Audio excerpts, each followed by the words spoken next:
Presyo asin supply kan karning urig sa merkado publiko kan syudad ni Naga mantinido.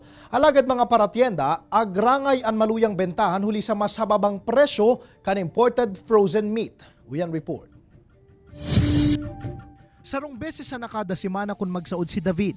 Kada babakalon, dapat laog sa daradarang kwarta, nganing day maraot ang budget.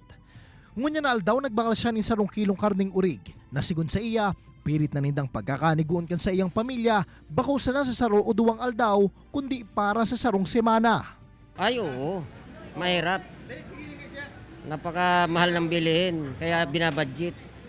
Yan, kaya 1 kilo, lulutuin mo yan, gagamitin mo yan, mga 1 linggo na. Sa merkado publiko kan syudad ni Naga, mantinido sa 340 hasta 350 pesos ang kada kilo kan karning urig. Sigun sa mga paratyenda, dahil sindamalang kaw din presyo, huli ta bastante man ang supply kan lokal na karning urig. Alagad para sa meat vendor na si Nanay Elma, dakula man subutan nalulugi sa iya huli sa tumal kan customer. Saro sa pigiling ang rason kan matumal na bentahan kan lokal na karne, ang dagmang na supply kan imported meat sa merkado. Kami ng mga imported. Yan ang malaking competition namin. Mura, less than 300 ata. Mas mura sila. Opo, totoo yan. Apektado kami. Sa Naga City People's Mall, kung nasa second floor ang pwesto kan mga fresh meat, suhay man sa third floor ang imported meat. Nagkakawat sa nasa 260 hasta 270 pesos ang kada kilo kaini. Kung kayan para bakal na si Nanay Nora, mas pinili na sanang mag-frozen meat. Para makatipid.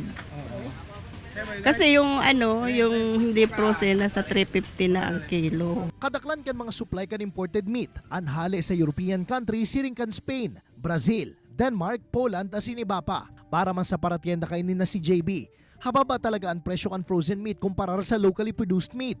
Alagad hasta legal ang proseso asin mayo sindang pigbabalgar na lay, mapadago subuot ang sa indang negosyo. Kasi kung illegal naman to, hindi naman to pwedeng ibenta talaga.